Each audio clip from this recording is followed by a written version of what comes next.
My name is Gracie Palmer, and I'm a 27-year-old lieutenant in the United States Army. They say the military forges you, but I was forged in hell long before I ever put on the uniform. That night, on a deserted stretch of Riley Road just outside of Fort Liberty, hell found me again. The phone rang, and the ice-cold voice of my stepfather, Richard, came through. "I just want to talk." Seconds later, a red laser dot danced across my steering wheel. My training saved my life. I yanked the wheel just as the first bullet turned my windshield into diamond dust, the tiny shards stinging my cheeks like fire. The second shot tore through the hood. The car flipped, and a searing pain shot through my chest as my own blood soaked through my uniform. Before I blacked out, I heard his voice echoing in my head. "Some problems just need to be erased." He was wrong. He didn't erase me. He just gave me my final mission. Let me know where you're watching from. Hit that like and subscribe button if you believe no soldier deserves to be ambushed, especially not in their own backyard. This story is my declaration of war. The quiet of a late North Carolina night has a sound all its own. It's a low hum of crickets, the whisper of wind through towering longleaf pines, and the steady crunch of tires on asphalt. After 3 straight days of field training exercises, that sound was the only music I needed. My body ached in the satisfying way that tells you you've pushed your limits, and my mind was blissfully empty. I had the windows of my Honda down, letting the cool, humid air wash over me, carrying the scent of damp earth and pine needles. On the radio, a gravelly voice that sounded like Chris Stapleton was singing about a broken heart and a bottle of whiskey. A classic country ballad that felt like a perfect soundtrack to this rare moment of peace. I was less than 10 miles from the main gate of Fort Liberty. Home. Or the closest thing I'd had to one in years. My weekend plans were gloriously simple. Sleep for 12 hours straight.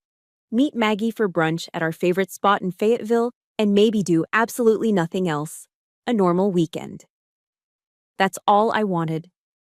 A slice of the ordinary life I'd fought so hard to build for myself. A life dictated by my own terms, not by the suffocating, silent rules of the house I grew up in. My phone buzzed in the center console, its screen lighting up the dark cabin. The name displayed on the screen shattered the peace instantly. Richard. My stomach clenched. It was a conditioned reflex, a tightening in my gut I'd known since I was a child. He never called unless he wanted something, unless he had a complaint, unless he needed to remind me of my place. I let it ring, my knuckles white on the steering wheel. 4 rings. 5, I should just ignore it. Nothing good could come from answering, but a deeper, older instinct, the instinct of a child trained to respond, took over. I pressed the button on my steering wheel. "What do you want, Richard?" My voice was flat, professional. The voice of Lieutenant Palmer, not the voice of a stepdaughter. His was the opposite. It was calm, almost syrupy, a terrifyingly placid tone he only used when he was about to strike. "Is that any way to greet your father?" "You're not my father." The words were automatic, a shield I'd polished for years. A low chuckle came through the speakers, a sound like gravel grinding together. "Still so defiant. I just called to talk, Gracie, to remind you of a few things." There was a pause. I could almost picture him sitting in his worn leather armchair, the house silent around him, my mother probably moving like a ghost in the kitchen, pretending not to hear. "A daughter should know her place, Gracie." The line went dead. But the threat lingered in the air, thick and suffocating. It wasn't what he said, it was how he said it. An old, familiar dread began to creep up my spine, the feeling of being watched, the feeling of a predator closing in on its prey. That's when I saw the headlights. They appeared in my rearview mirror, 2 bright orbs that seemed to materialize out of the darkness. At first, I thought nothing of it. This was a rural road, and pickup trucks were as common as pine trees in North Carolina. I kept my speed steady, my eyes on the winding road ahead. But the headlights stayed there, perfectly paced with me, too close for comfort. They didn't pass. They just hung back, a constant menacing presence. I tapped my brakes lightly, a signal for him to back off. The truck behind me did the same, maintaining its distance with chilling precision. My casual annoyance began to curdle into suspicion. I sped up a little, pushing the needle to 60. The truck's engine roared in response, effortlessly keeping pace. This wasn't a random driver. My training kicked into high gear, overriding any civilian fear with cold, tactical analysis. My heart wasn't pounding with panic. It was a steady, rhythmic drum of adrenaline. I was no longer a woman driving home. I was an officer in a potentially hostile situation. My eyes scanned everything: the dark tree line, the empty shoulders of the road, the single unblinking eye of the rearview mirror. The truck was a dark mass, a Ford F-150 or a Dodge Ram, big and imposing. Its grille filled my mirror like the jaws of some great beast. I couldn't see the driver, only the blinding glare of his high beams. He was herding me, keeping me on this isolated stretch of road. Then, I saw it. A flicker of movement inside my car. A tiny, perfect circle of red light dancing on my steering wheel, right over my knuckles. A laser sight. There was no time to think, only to react. My body moved before my mind could even process the terror. I cranked the wheel hard to the left, throwing the car into a skid just as the night exploded in a deafening crack. My windshield didn't just break. It vaporized into a million glittering fragments, a violent spray of glass that peppered my face and arms, each tiny piece a burning sting. Another crack echoed, closer this time. A fist made of metal punched through the engine block. The steering wheel was ripped from my hands as the front tires blew. And the world became a horrifying blur of green and black as the car left the road. There was a moment of weightlessness, a silent, terrifying grace before the impact. The car hit the ditch, and the world became a symphony of destruction. The shriek of tortured metal, the explosive pop of airbags, the violent, bone-jarring tumble as the car rolled. Once, twice. My head slammed against the side window, and my universe dissolved into a shower of white-hot stars. The car came to rest upside down, the roof crushed against the damp North Carolina soil. Silence. The only sound was a faint hissing from the ruined engine and the slow, steady drip. Drip, drip of liquid. Gasoline. Or maybe blood. I couldn't tell. I was hanging upside down, held in place only by my seatbelt, which cut deep into my shoulder. The metallic taste of blood filled my mouth. A sharp, searing pain radiated from my chest, so intense it stole my breath. I looked down. My uniform, my crisp army greens, were stained a dark, wet crimson. Through the shattered remnants of my window, I heard the squeal of tires on asphalt as the truck sped away, its job presumably done. He hadn't even stopped to check. No hesitation. Just cold, brutal efficiency. My vision was tunneling, the edges turning gray and fuzzy. My hand, trembling and useless, tried to reach for the radio on my shoulder. I had to call it in. I had to. A voice crackled through the static of my own radio, distant and panicked. Palmer, do you copy? Lieutenant Palmer, what's your status? Over. It was Captain Foster. He must have been nearby. The wail of sirens began to grow in the distance, a lonely sound cutting through the night. I felt hands on me, pulling at the door, trying to get me out. Foster's face appeared in the broken window, a mask of grim determination. As they pulled me from the wreckage, my world began to fade to black. But just before the darkness took me, one final memory flashed through my mind with perfect, horrifying clarity. It was from a few months ago. I was standing in the hallway of my mother's house, and I could hear Richard in the kitchen, his back to me. He was speaking to my mother in that same, calm voice he'd used on the phone tonight. "It's just a business problem, Evelyn," he'd said. "And some business problems just need to be handled." I was the problem. Lying on the wet grass, with Foster leaning over me, I used the last ounce of air in my lungs. My voice was barely a whisper, a ragged breath escaping my lips. "It was Richard," I rasped, my eyes locking with his. "He did this." And then, nothing. The first thing you notice when you wake up in a hospital is the sound. It's a low-level symphony of beeps from distant machines, the soft squeak of rubber-soled shoes in the hallway, and the hushed whispers of nurses. Then comes the sterile, antiseptic smell. And finally, the pain itself hits you. For me, it was a dull, throbbing ache in my chest, a fire that flared with every breath. But that physical pain was just an echo of a deeper, older pain I had carried for years. As I lay there, staring at the ceiling tiles, the morphine drip doing its best to dull the edges, the pain in my ribs pulled me back. Not to the wreckage on Riley Road, but to another kind of wreckage. It pulled me back to a pristine, two-story house in Wilmington, North Carolina. It pulled me back to the house without laughter. My childhood home wasn't a home. It was a command post, and retired Sergeant Richard Hale was its commanding officer. He ran our family like a boot camp, governed by a rigid, unspoken code. Dinner was served at precisely 6 p.m. The table was always set with military precision, forks aligned, napkins folded into stiff triangles. The only sounds during our meals were the rhythmic clicks of silverware against porcelain plates. Laughter was a foreign language. Conversation was a breach of protocol. Order, Richard used to say, his voice a low rumble, is the foundation of honor. I knew, even as a child, that was a lie.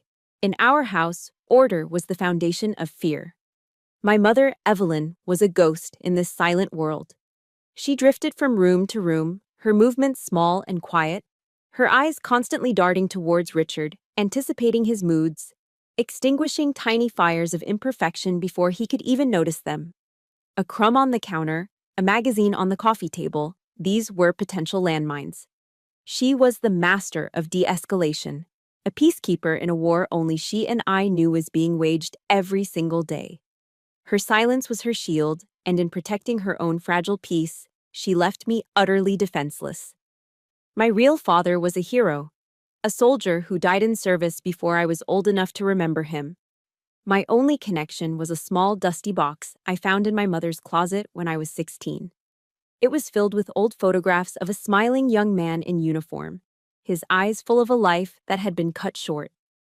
I took one picture, a wallet-sized photo of him alone, looking proud and strong. I propped it up on my desk, a tiny secret shrine. It was my own small act of rebellion, a claim to a past that was mine and mine alone. It lasted less than a day. Richard found it during one of his random inspections. He didn't yell. Yelling would have been a relief.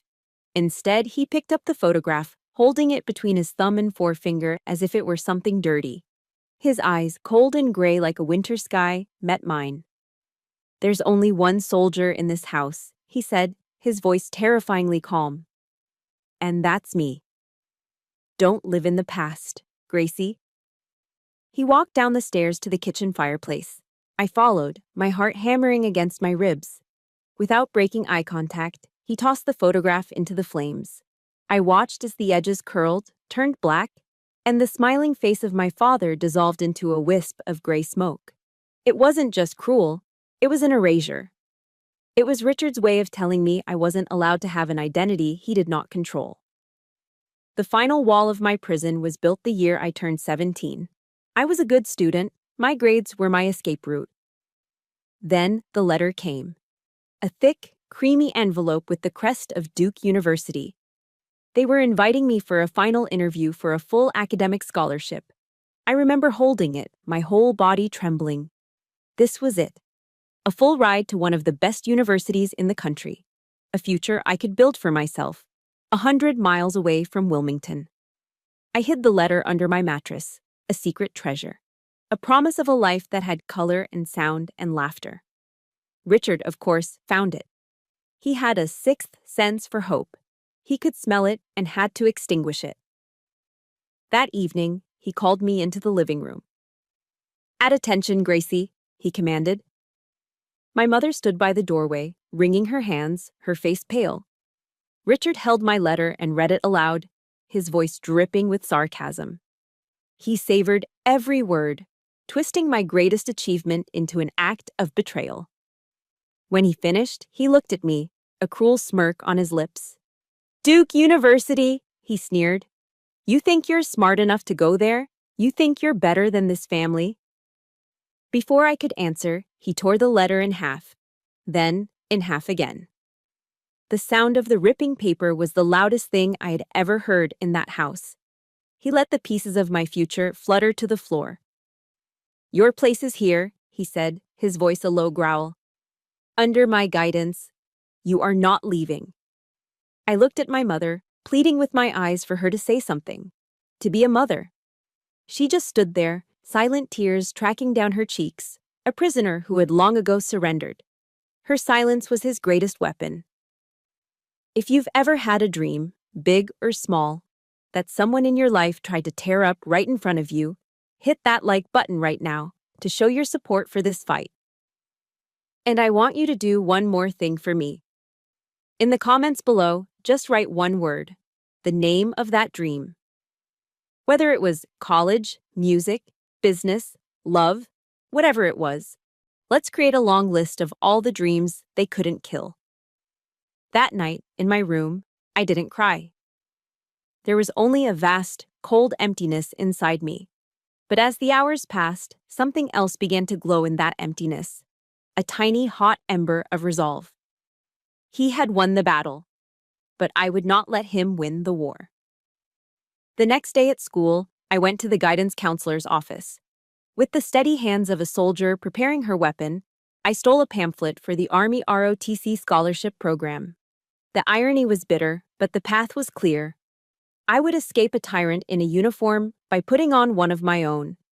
I would take the very thing he used to control me, discipline, order, strength, and make it my own. That night, I opened my journal. On a clean page, I wrote the words that would become the compass for the rest of my life. "He can destroy a letter," I wrote, "but he can't destroy me.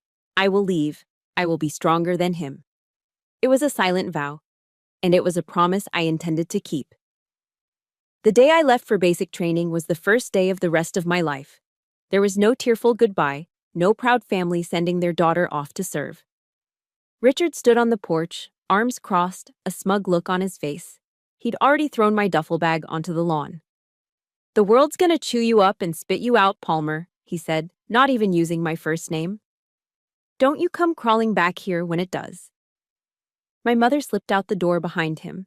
She pressed a crumpled $50 bill into my hand, her fingers trembling. Her hug was quick, almost frantic, a bird brushing against me before taking flight. It wasn't a hug of support, it was one of surrender. I didn't hug her back. I just turned, picked up my bag, and walked to the waiting taxi without looking back. On the Greyhound bus to Fort Jackson, South Carolina, I watched the pines and strip malls of Wilmington disappear. I didn't cry. The emptiness I'd felt after Richard tore up my future had been replaced by a quiet, steely resolve. For the first time, there was no one watching me, no one judging my posture or listening for the wrong tone in my voice. There was just the low rumble of the bus and the endless stretch of American highway. I was completely alone, and it felt like breathing. The infamous harshness of military training didn't scare me. For me, the screaming drill sergeants and grueling demands were a structured, predictable kind of hell. An escape with clear rules, a far cry from the chaotic tyranny I'd left behind. Officer Candidate School was where the real forging began. It was a relentless crucible designed to break you down and rebuild you as a leader. The days were a blur of physical training that left my muscles screaming, sleepless nights studying field manuals, and constant pressure. We learned land navigation until we could read a topographical map in our sleep and were tested on military law until the articles were burned into our brains. It was brutal, but it was fair. The rules were the same for everyone. The hardest part wasn't the physical exhaustion or the mental strain. It was the loneliness. Mail call was a daily ritual of hope and heartbreak.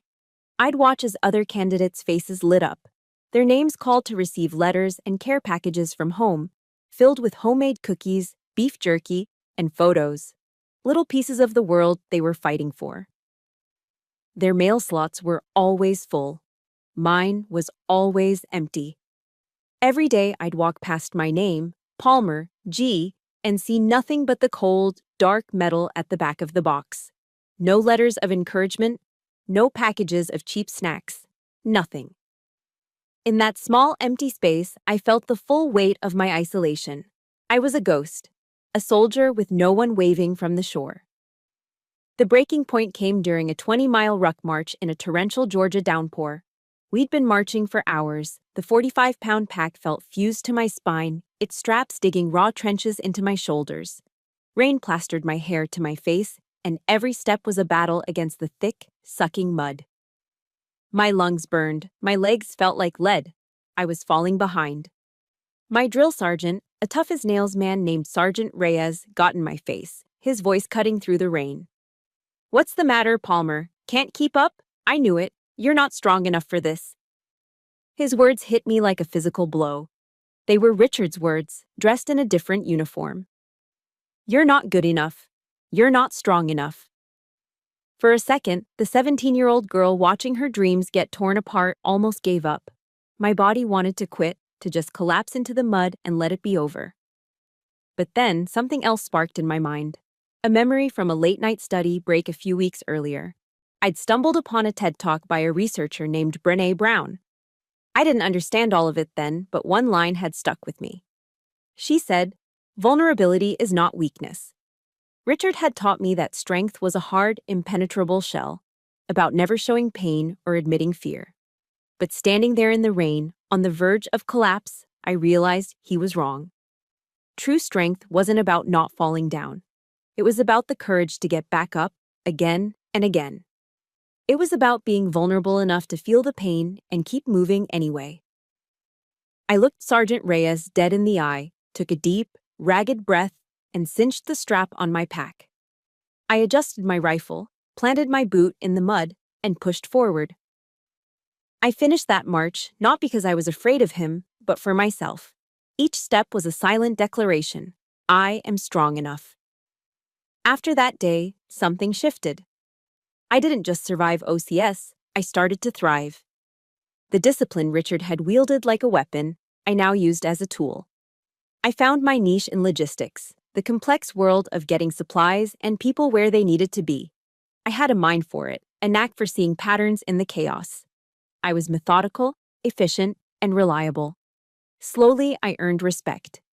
It wasn't given freely. It was forged in late-night planning sessions, in perfectly executed training missions, and in the quiet competence of my work. My peers started coming to me for advice. My superior officers started giving me more responsibility. For the first time in my life, I was being judged solely on what I could do, on the merits of my own hard work. The feeling was intoxicating, like breathing fresh air after a lifetime in a sealed room. Years passed. I took assignments overseas, learned new languages, and saw parts of the world I'd only read about. I was promoted to first lieutenant. The ghost of the girl in the house without laughter was fading, replaced by a confident, capable officer. The past was finally starting to feel like the past. Then the orders came. I was in my small office in Germany when I opened the official manila envelope.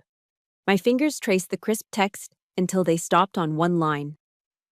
New duty station, Fort Liberty, North Carolina. My heart stopped, just for a second. Fate has a cruel sense of humor. The one place on earth I'd run from, the place that held all my ghosts, was where the army was sending me back, the epicenter of my own personal war. That night, I stood before the mirror in my barracks room. I saw the officer staring back, the sharp lines of my uniform, the bars on my collar, the steady look in my eyes. This was not the frightened 17-year-old who had scribbled a promise in a journal. "I'm not that kid anymore," I whispered to my reflection. "This time will be different." But deep inside, beneath the uniform and the years of hard-won confidence, a familiar, cold tendril of fear began to stir. I was going home. In the drifting gray fog of half-consciousness, I heard voices. They were muffled, distorted by the painkillers and the ringing in my ears, but they were anchors in the darkness. They weren't the voices from my childhood, not Richard's cold commands or my mother's frightened whispers. These were different. One voice was firm, steady, cutting through the haze with a quiet authority I recognized instantly. It was Captain Drew Foster. "Do whatever it takes," he was saying to a doctor, his tone leaving no room for argument. "She's one of mine." One of mine. The words echoed in the void. In all my years in Richard's house, I was never one of his. I was a problem, a disappointment, an object to be controlled. But here, broken and bleeding in a hospital bed, I was one of his. Then another voice, closer, softer. It was Sergeant Maggie Rowe, my best friend in the unit, my rock. "Hang in there, G," she whispered, her voice thick with emotion. "We're right here with you." They were lifelines. In the deepest, most terrifying moments of my life, I'd always been alone. But their voices promised something different. They were a quiet promise that this time, I wasn't. When my eyes finally fluttered open, the first thing I saw wasn't a doctor or a nurse. It was Captain Foster, slumped in the uncomfortable visitor's chair by my bed. His head was bowed, his shoulders slumped with exhaustion. He was still in the same duty uniform from the night before, now smudged with dirt and what looked like my own dried blood from where he must have helped pull me from the wreck. He had been there all night. My captain? My commander. Not my mother. He must have sensed me stirring because his head snapped up. The fatigue in his eyes was instantly replaced by a profound, overwhelming relief. He didn't bombard me with questions about the attack. He didn't ask for a report. He just stood up, poured a small cup of water from the plastic pitcher on the bedside table, and helped me take a sip. "Just rest, Lieutenant," he said, his voice gentle but firm. "I'll handle things at the unit. Your only job right now is to heal." In that moment, he wasn't Captain Foster, my commanding officer. He was the image of a father I'd only ever dreamed of. A protector, not a warden. His steady presence was a silent, powerful affirmation that I was valued, that I was safe. It was a feeling so foreign, so deeply yearned for, that it brought tears to my eyes. Maggie came every single day. She wasn't the kind of person to bring flowers or get-well-soon cards. Maggie was practical. Her gifts were lifelines of normalcy. On the first day, she brought a worn paperback copy of a thriller I'd been wanting to read. The next, a batch of her famously bad oatmeal raisin cookies. They were burnt on the bottom, but they tasted like love. But her greatest gift was her presence. She'd sit for hours, filling the sterile silence of the hospital room with mindless gossip from the unit, complaining about the new supply sergeant, and telling me ridiculously bad jokes until I'd let out a pained laugh. She understood that healing wasn't just about medicine and stitches. It was about being reminded that there was a world outside these four walls waiting for you, a life you still belonged to. One afternoon, she came in with a laundry basket. "Hospital gowns are depressing," she announced. She helped me sit up and gently washed my hair in a basin, her movements careful and sure. The feeling of her fingers massaging my scalp was one of the most tender things I'd ever experienced. Afterwards, she helped me into an old, faded olive drab t-shirt from one of our old unit deployments. It was ridiculously large on me, but it was soft against my skin and smelled faintly of laundry detergent and her. "Better," she said, smiling. "Now you look like a soldier again." It was these small, unspoken acts of kindness that began to mend the wounds the bullet couldn't touch. This was what family was supposed to feel like. Not a performance of perfection, but a quiet, steady presence in the chaos. A few days later, 2 investigators from the Army's Criminal Investigation Command, CID, came to take my official statement. They were professional, but I could feel their skepticism radiating across the room. A decorated officer claiming her own stepfather, a respected retired NCO, tried to have her killed. It sounded like a movie plot. I told them everything, my voice low but steady, but their polite nods and noncommittal phrases told me they weren't convinced. Captain Foster had been standing quietly in the corner of the room the entire time. As they were packing up their notepads, preparing to leave with their thinly veiled doubts, he stepped forward. "Let me be clear," he said, and his voice had that sharp, commanding edge that made everyone stop and listen. "Lieutenant Palmer is one of the most reliable and level-headed officers under my command. Her integrity is beyond reproach. If she tells you something happened, you can take that to the bank. You should listen to her." The investigator's posture changed immediately. The weight of a captain's word, his unwavering defense of his subordinate, was a powerful force. They left with promises of a full and thorough investigation. After the door closed behind them, Captain Foster turned to me. The commander was gone, and the protector was back. "I believe you, Gracie," he said, using my first name for one of the very first times. 100%. And you are not going through this alone. We are not going to let that happen. That was the moment the fire returned. The trust in his eyes, the simple, unconditional belief he offered me, was the spark. The fear that had been a cold knot in my stomach for days finally began to recede, replaced by a slow, burning anger. He believed me. Maggie believed me. My family, my real family, had my back. And with them behind me, I knew I could fight. The events of that night on Riley Road didn't begin with a laser sight. They began 3 months earlier, with a drive back home. After getting my orders for Fort Liberty, I decided to make the 2-hour drive to Wilmington to see my mother. It was a mistake. The closer I got, the heavier the air felt, the familiar tension coiling in my stomach. The house hadn't changed. It stood exactly as I remembered, immaculately clean, eerily silent, and suffocating under Richard's invisible reign. His photographs were everywhere. Richard in his dress blues, Richard shaking a local politician's hand, Richard holding a ridiculously large fish. It was a shrine to him. He greeted me at the door not with a hug, but with a limp, dismissive handshake. "Well, look what the cat dragged in," he said, a smirk playing on his lips. "Guess you got tired of playing hero and decided to come home." My mother rushed forward, wrapping me in a hug that felt brittle and hesitant. Her body was stiff, and I could feel the tremor in her hands.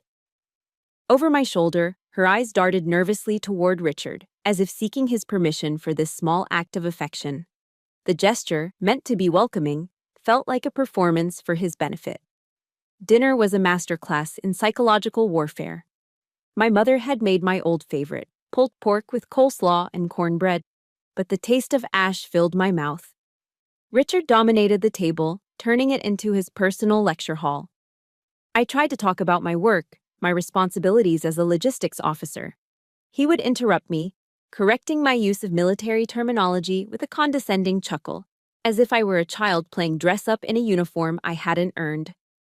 "We called it a forward operating base, not a contingency location in my day, Gracie," he'd say, leaning back in his chair. But I suppose the Army's gotten soft. I clenched the fork in my hand, my knuckles turning white. I looked to my mother for support, for a flicker of defense, anything. But she just stared down at her plate, meticulously shredding a piece of pork with her fork. The final blow came when he launched into a story.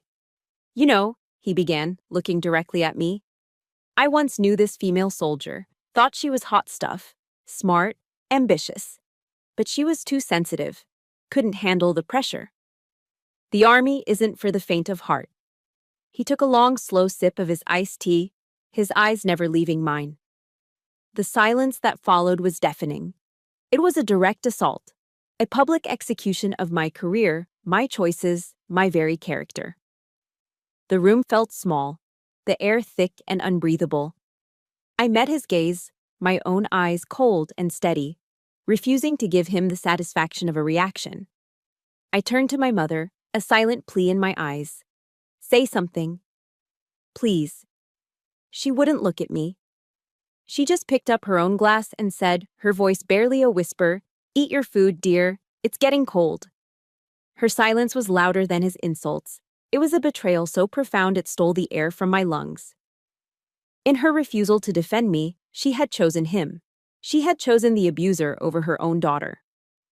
Later, when Richard went to the den to watch TV, I cornered her in the kitchen as she was loading the dishwasher. "Mom, what's going on?" I asked, my voice low. "You seem on edge." She avoided my eyes, her hands scrubbing furiously at a plate that was already clean.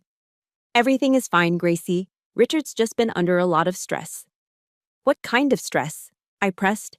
"The finances? Are you guys okay?" That was the trigger. Her composure crumbled. The plate slipped from her grasp and clattered into the sink. She leaned against the counter, her shoulders shaking as silent tears streamed down her face. "He lost it, Gracie," she whispered, her voice choked with a fear that was years in the making. "All of it. The investments, they went bad. He took out a second mortgage on the house. He didn't even tell me until the bank called. I stood there, stunned into silence. The perfect house, the perfect life. It was all a lie, built on a foundation of debt and deceit. Her next words were what truly broke me. She looked at me then, her eyes filled with a desperate, pleading terror. He says he can fix it. He has a plan. He says you're part of the problem, Gracie, because you're so independent, because you never help. The accusation hit me like a physical slap.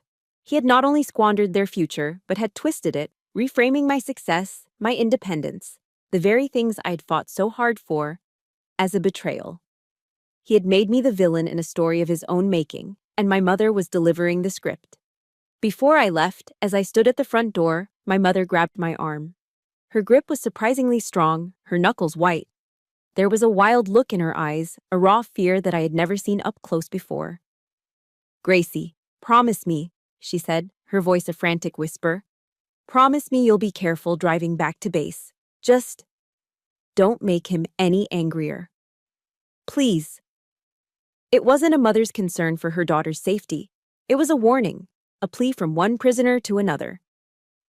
She knew what he was capable of. She knew how dangerous he could be when he felt cornered, and yet she did nothing. She chose her own fragile peace over my safety. She chose to stay in the cage and tried to pull me back in with her. I pulled my arm from her grasp and walked out into the cool night air without another word. The 2-hour drive back to Fort Liberty felt like an escape. I was halfway there, on a dark, empty stretch of I-40, when my phone rang. The screen displayed Richard's name. My training screamed at me not to answer, but some morbid curiosity made me press the button. His voice was calm, devoid of any emotion. It was the calm of a predator. "You drive too fast at night, Gracie," he said, the words perfectly even. "You should be more careful. Consider this a reminder." He hung up. A cold dread washed over me, the kind of primal fear that bypasses thought and goes straight to the bone. My eyes scanned the darkness, my hands tightening on the steering wheel. A few minutes later, through my rearview mirror, I saw the headlights of a large truck appear far behind me, and then a small dancing red dot appeared on my dashboard. The days in the hospital blurred into a monotonous cycle of pain medication, physical therapy, and staring at the acoustic tile ceiling. The physical healing was slow, a dull, constant ache in my ribs, and a sharp, pulling sensation where they had stitched my shoulder. But the real war was being fought in my head. My phone, which the Army had returned to me, buzzed one afternoon. A text from an unknown number. Just 4 words. "You should have died." And then, just as quickly as it appeared, the message vanished. A feature of certain messaging apps. It was gone, but the chilling imprint remained burned onto my mind. It was a confirmation. This wasn't a one-time event born of a desperate financial situation. This was a hunt. And I was still the prey. That feeling of being hunted intensified when the CID investigators returned. Their polite skepticism from the first visit had hardened into a professional, almost bored suspicion. They asked the same questions again, but this time with a different edge, hinting that maybe the trauma had clouded my judgment, that perhaps I'd misinterpreted a random act of violence. I felt like I was screaming into a soundproof room, my words echoing back at me, unheard. I was a lieutenant in the United States Army, a decorated officer, and they were looking at me like I was a hysterical child. The feeling of powerlessness was a thick, suffocating blanket. But the true suffocation began when my mother walked in. She came alone this time. She carried a small bouquet of grocery store carnations that looked as tired and sad as she did. She sat in the chair Captain Foster had occupied, but she didn't radiate his protective strength. She radiated fear. She reached out and took my hand. Her skin was cold, her touch clammy. "Gracie," she began, her voice a low, pleading whisper. "Honey, I need you to listen to me." I waited, a knot of dread tightening in my stomach. "I need you to tell them it was an accident," she said, her eyes avoiding mine. "A robbery gone wrong. Richard is under so much stress right now. These financial problems. He's not himself. If you press this, If you make this a big deal, we will lose everything. The house, the pension, everything. I pulled my hand back as if I'd been touched by a snake. The air left my lungs in a sharp, painful gasp. Lose everything? I repeated, my voice shaking with a fury I didn't know I possessed. Mother, I almost lost my life. He tried to kill me. Her face crumpled, and the tears came, the same manipulative tears I had seen 100 times before. He wasn't trying to kill you. He was just trying to scare you. By shooting at my car on a dark road? I shot back, my voice rising. Then, she did it.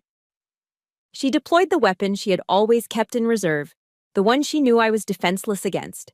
She leaned forward, her voice dropping, thick with false piety. Your father. Your real father. He wouldn't want this, she whispered, her words twisting like a knife in my oldest wound. He was a man of honor. He would want you to protect the family, not tear it apart. And just like that, something inside me shattered. The fear. The years of ingrained obedience. The desperate, childish hope that one day she might choose me. It all dissolved, burned away by a white-hot, pristine rage. It was a fury so clean and so cold it felt like peace. The shaking stopped. The pain in my shoulder faded to a dull throb.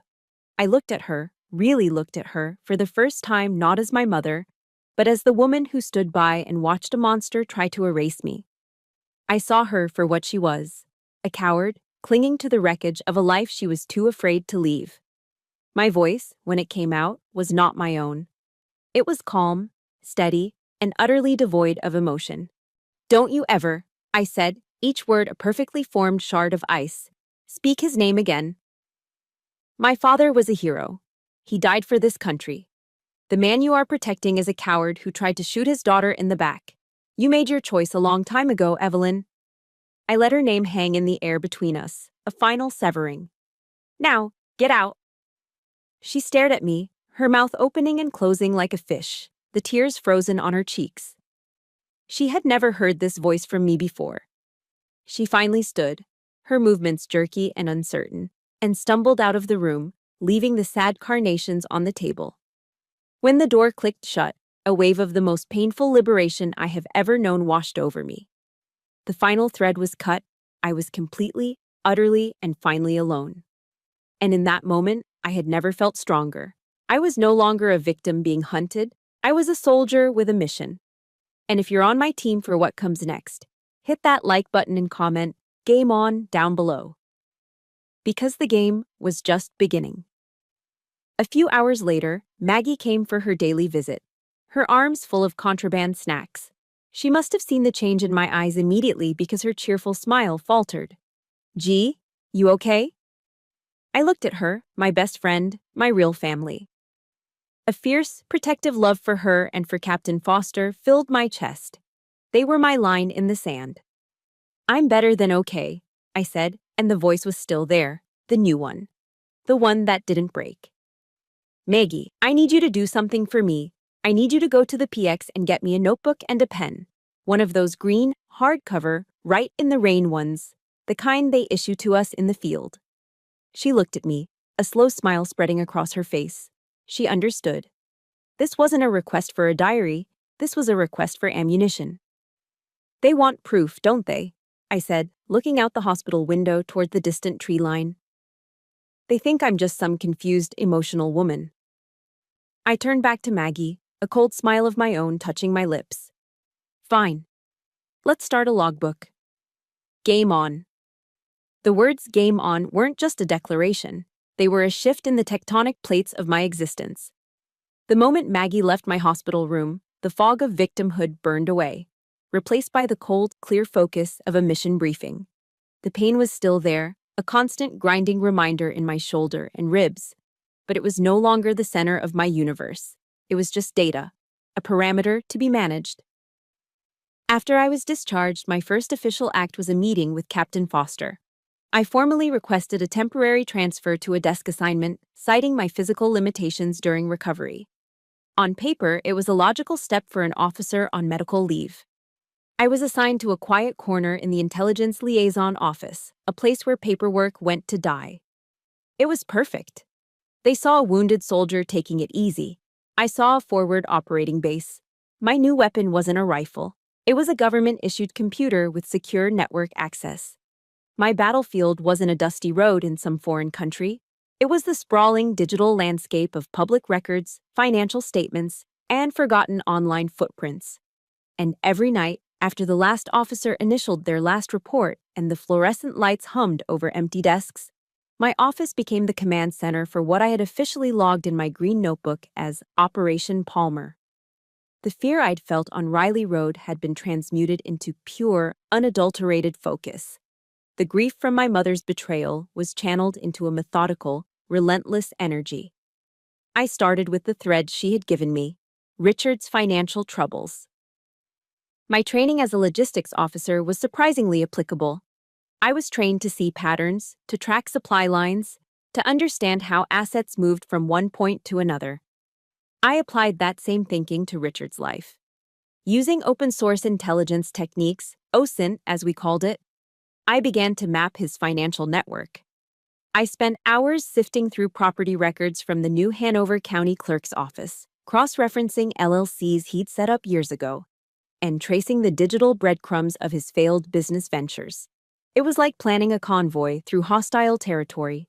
Each piece of data was a checkpoint, each connection a potential ambush. I discovered a web of debt, bad investments in a local marina, and a second mortgage on the Wilmington house that my mother clearly knew nothing about. He hadn't just been losing money. He was drowning in a sea of his own arrogance and bad decisions. The respected retired master sergeant was a fraud, and his carefully constructed image was about to crumble. One night, while running a deep scan on my personal laptop from home, a flicker of suspicion made me pause. A process was running in the background, something I didn't recognize, cleverly disguised as a system utility. It was spyware. My blood ran cold. He was watching me. He had been watching me all along. The casual check-in calls, the questions about my work. It was all surveillance. But instead of panic, a cold, calculated calm settled over me. He thought he had the upper hand. He was wrong. From that moment on, my personal laptop became a tool of deception. I used it for mundane searches, recipes for chicken parmesan, reviews for new running shoes, articles about army promotions. I let it paint a picture of a soldier focused on her recovery and career. Meanwhile, the real investigation continued on the secure, shielded government computer in my deserted office. The hunter thought he was watching the prey, but the prey was now setting the trap. Weeks turned into a month. My evidence board, a cork board in my small on-base apartment, was growing. I felt like one of those detectives in the movies, connecting strings between photos and documents. It was a tangible representation of his desperation. But I still lacked the smoking gun, the direct link from his financial ruin to the bullets that tore through my car. And then, I found it. It was almost 3 a.m. My eyes were burning from staring at the screen, fueled by black coffee and sheer stubbornness. I was digging through a series of bank statements from a secondary account Richard had opened in my mother's name. An account she was clearly unaware of. And there it was. A single wire transfer, made 1 week to the day before the attack. $12,000. My heart hammered against my ribs. It wasn't the amount that made me stop breathing. It was the recipient. The transfer was made to a registered business in Tennessee, Mercer Security Services. My fingers flew across the keyboard, my tactical training kicking in. A quick search of Tennessee business registries gave me the owner's name, Clint Mercer. Another search, this time through a public records database, pulled up his military history. Former Marine Corps Scout Sniper. A decorated combat veteran. And then, the final piece. A dishonorable discharge for aggravated assault. This was it. The link. The gun for hire. I felt a surge of adrenaline so powerful it made me dizzy. I methodically downloaded every document, the bank statement, the business registration, Mercer's service record, his discharge papers. I saved everything to an encrypted external hard drive, then scrubbed my computer's access logs, leaving no trace. Back in my apartment, the first hints of dawn were painting the North Carolina sky. I stood before my evidence board, I printed a grainy photo of Clint Mercer and pinned it next to Richard's smug, smiling face. I connected them with a thick, red piece of yarn. The picture was complete. The prey had the hunter in her sights. I was no longer the girl who flinched at his voice. I was no longer the victim bleeding on the side of the road. I was First Lieutenant Gracie Palmer, and I was running an intelligence operation. I looked at the photo of the man who had tormented my entire life, the man who thought he could simply erase me. And I whispered to the empty room, "You should have finished the job, Richard, because now I'm coming for you." The name Clint Mercer was a compass point. It gave my mission a true north. The days following its discovery were a blur of controlled, deliberate planning. I put in for a 4-day leave, telling Captain Foster and Maggie I was visiting a cousin in Nashville. It was a plausible lie, close enough to the truth to be believable. The truth was my destination was a small, unincorporated town just outside Clarksville, Tennessee, a stone's throw from the gates of Fort Campbell. The 8-hour drive from North Carolina was a straight shot west on I-40. As the rolling hills of the Appalachians gave way to the flatter, broader landscape of Tennessee, I felt a strange sense of calm. My heart wasn't pounding with fear or rage. It was beating with the slow, steady rhythm of a soldier on approach to a target. My hands were steady on the wheel of my unremarkable sedan. I wasn't Gracie Palmer, the victim. I was First Lieutenant Palmer, executing a reconnaissance mission. I had spent weeks building a pattern of life for Clint Mercer. He was a creature of habit. He worked odd security jobs, drank at the same dive bar 3 nights a week, and lived in a rundown trailer park. The bar was my objective. It was called the Rusted Barrel. I pulled into the gravel parking lot just after sundown. The place was exactly what you'd expect. A low-slung building with flickering neon beer signs in the windows. The air inside was thick with the smell of stale beer, old cigarette smoke, and a hint of desperation. Country music played from a jukebox in the corner, the sound tinny and sad. I scanned the room, and there he was, sitting alone in a booth in the back, nursing a glass of amber liquid. He looked older than his file photo, his face etched with the kind of weariness that doesn't come from a lack of sleep. My training kicked in. I ordered a club soda from the bartender, my movements measured and calm. I walked over to his booth, my footsteps silent on the sticky floor. I slid into the seat opposite him. For a long moment, I said nothing. I just reached into my jacket pocket and pulled out a folded piece of paper. It was a copy of my own military service record. My photo, my rank, my name. I placed it on the table between us. He stared at the paper, his eyes tracing the official Army letterhead. Then he slowly lifted his gaze to meet mine. There was no shock in his eyes, no fear, just a profound, soul-deep exhaustion. A flicker of recognition dawned, followed by a slow, resigned nod. "First Lieutenant Palmer," he said, his voice a gravelly rasp. "I was wondering when you'd find me." My heart was a drum against my ribs, but my voice was steady. I had rehearsed this moment 1,000 times, but only one word came out. "Why?" He took a slow sip of his whiskey, his eyes never leaving mine. "Richard Hale," he started, the name sounding like an obscenity in the dim light. "He said you were a problem, said you were getting too big for your britches, threatening to expose some of his business dealings.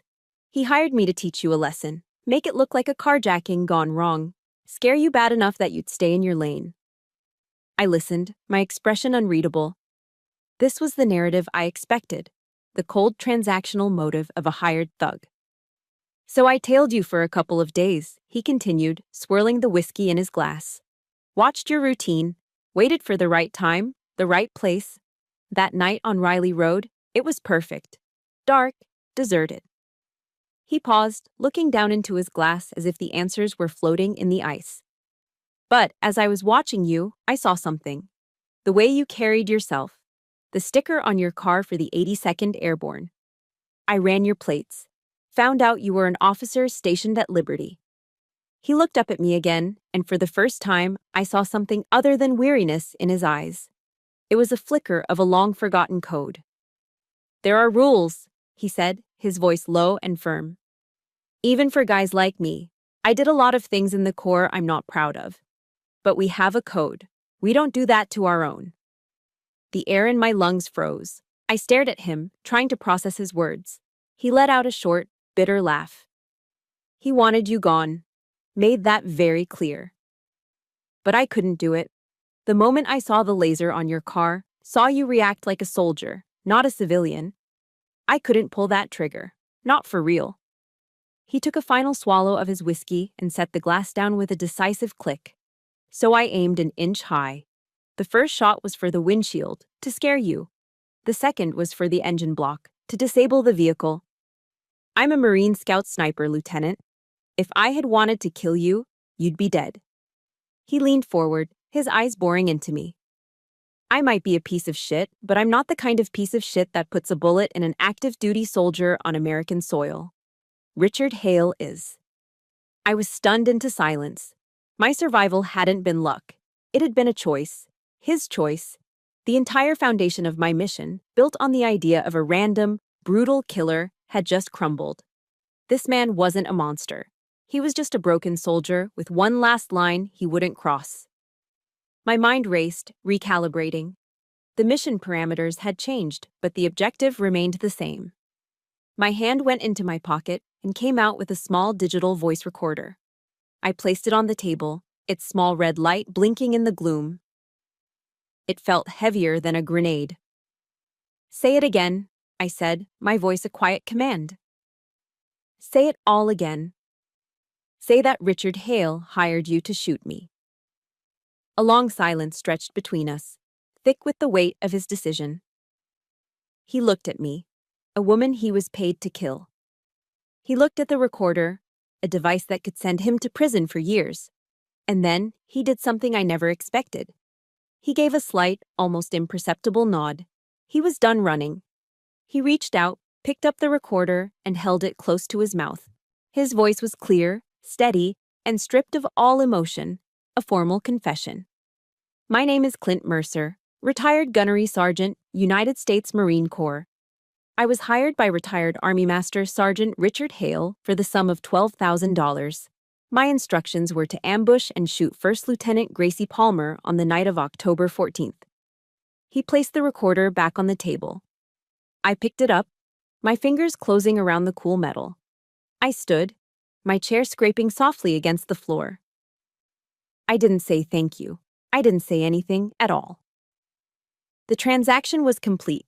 I turned and walked out of the rusted barrel, leaving Clint Mercer alone with his ghosts and his empty glass. As the cool Tennessee night air hit my face, I clutched the recorder in my hand. The drive back from Tennessee was the opposite of the drive there. I wasn't a soldier on a mission anymore. I was a courier, transporting the most volatile ordnance of my life. The small digital recorder sat on the passenger seat, a cold, heavy weight of consequence. Every mile that passed, every set of headlights in my rearview mirror made the muscles in my neck tighten. I didn't relax until I was back within the secure perimeter of Fort Liberty. I didn't waste a second. The next morning, I walked into the CID office, the recorder in hand, and requested a meeting with Captain Foster and the lead investigators. The shift in the room was palpable. When I had left, I was a person of interest, a potential loose cannon. When I returned with a full confession from a hired gunman, I became their star witness. I sat in the same sterile interrogation room, but this time, I was the one in control. I placed the recorder on the metal table and pressed play. The room was silent as Clint Mercer's gravelly voice filled the space, confessing every detail with cold, clear precision. The investigators who had looked at me with suspicion now looked at each other with wide eyes. Captain Foster, standing against the wall, gave me a single, slow nod. He'd believed me from the start. The recording was authenticated within hours. Because Mercer was in Tennessee and Richard was in North Carolina, the case crossed state lines, automatically triggering FBI involvement. The plan that formed over the next few days was not just about an arrest, it was about dismantling a myth. We weren't just going to put Richard Hale in jail. We were going to do it on the grandest stage he had ever built for himself. We were going to execute a public demolition of his honor. A cold, surgical calm settled over me. This was no longer about personal revenge. The rage had cooled, forged into something harder, sharper. This was about justice. The kind of clear, unambiguous justice Richard had always preached, but never practiced. The annual Wilmington Veterans Memorial Gala was the biggest event on the town's social calendar, held in the historic ballroom of the town hall. It was a sea of dress uniforms, elegant gowns, and local politicians. American flags flanked a grand stage where a series of speakers would pay tribute to the nation's heroes. And tonight, the guest of honor, the recipient of the annual Patriot Service Award, was Master Sergeant Richard Hale. I stood at the back of the crowded room, flanked by Captain Foster and two stone-faced FBI agents in dark suits. I watched him take the stage to a standing ovation. He was in his element, dressed in an expensive navy blue suit, his silver hair perfectly coiffed, a confident, humble smile plastered on his face. He looked every bit the pillar of the community he pretended to be. My eyes scanned the front row, and I saw her. My mother, Evelyn, beaming with a pride that was almost blinding. She was looking at him the way she had never looked at me, with pure, unadulterated adoration. The sight of it sent a wave of nausea through me, so profound I had to steady myself against the wall. But it didn't weaken me. It was like a final injection of resolve. This was for the girl whose father's picture he burned, for the student whose dreams he shredded, for the soldier he left for dead. Richard stepped up to the podium, tapping the microphone. "Thank you," he began, his voice resonating with false sincerity. "I am truly humbled, but the honor does not belong to me. It belongs to every man and woman who has ever worn the uniform. It belongs to the ideals we fight for: honor, discipline, sacrifice." He spoke for 10 minutes, weaving a tapestry of lies about his service, about his commitment to the community, about the sacred trust that binds soldiers together. With every word, my resolve hardened.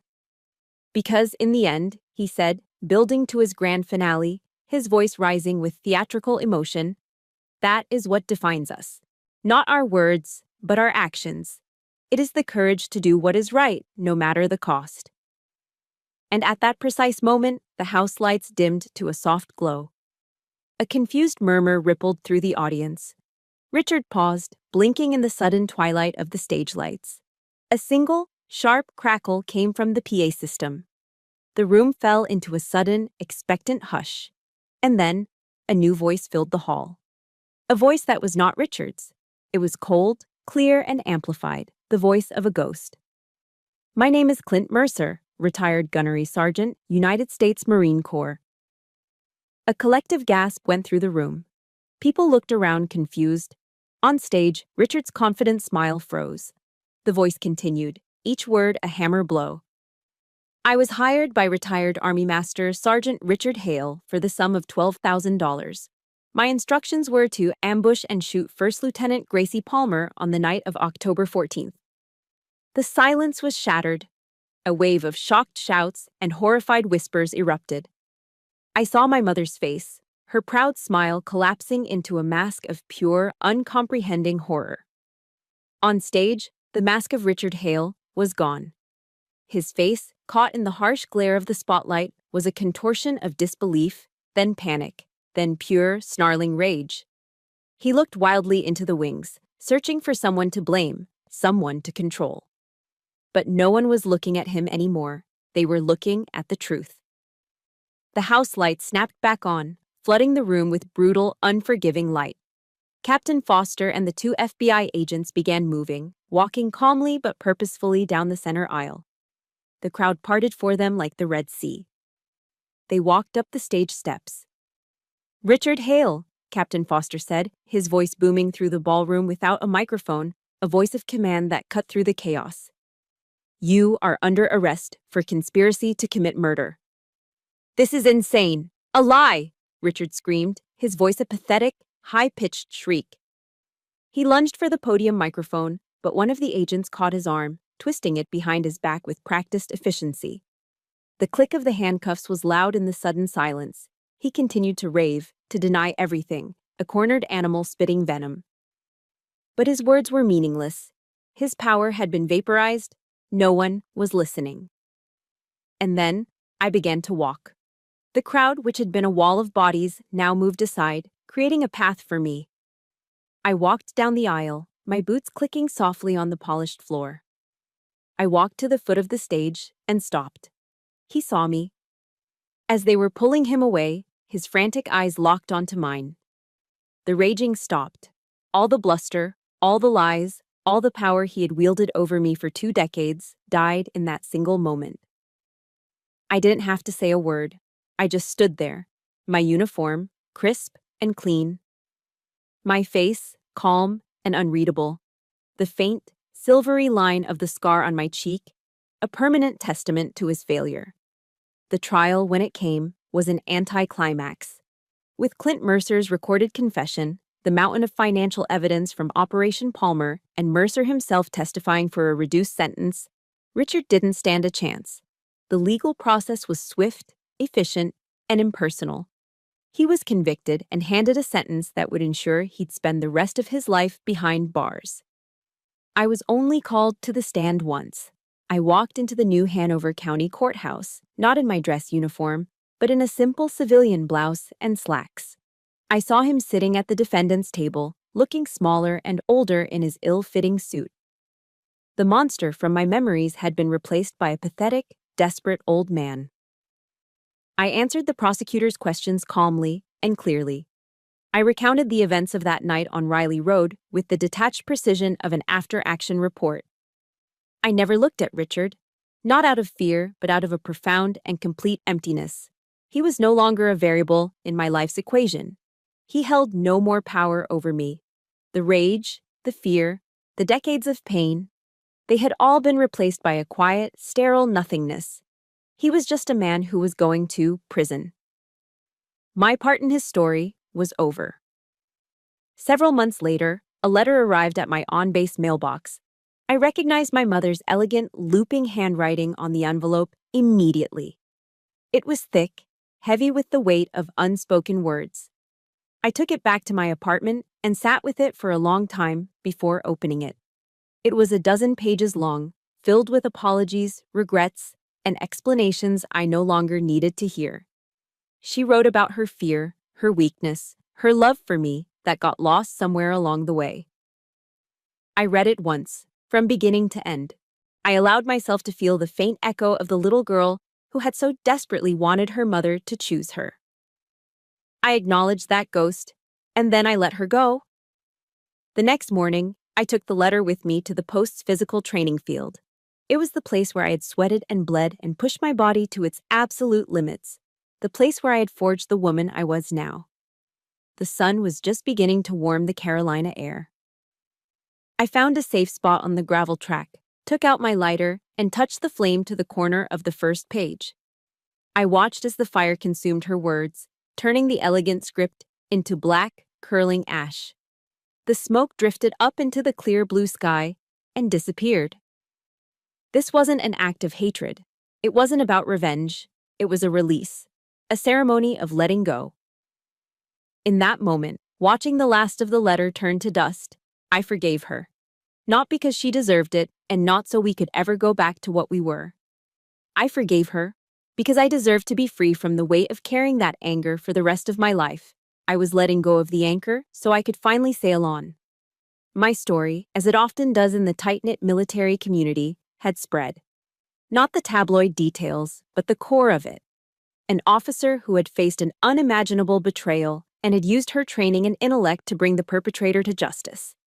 Captain Foster saw something in my journey. He saw not just a survivor, but a leader whose experience could be forged into a tool to help others. He called me into his office one day and gave me a new mission. The Army, he explained, was looking for new ways to address trauma within the ranks. Not just the visible wounds of combat, but the invisible scars that so many soldiers carried. He tasked me with developing a peer mentorship program, a new kind of training for soldiers struggling to find their footing after a traumatic event. I named it the Second Tour. It was a chance for soldiers to start over, to redefine their service after their first tour, be it a combat deployment or a personal battle, had left them wounded. Drawing on the principles of courage and vulnerability I had learned from Brené Brown, and combining them with the structure and discipline of military doctrine, I built a program from the ground up. I taught other soldiers that their scars weren't a sign of weakness. They were proof that they had survived.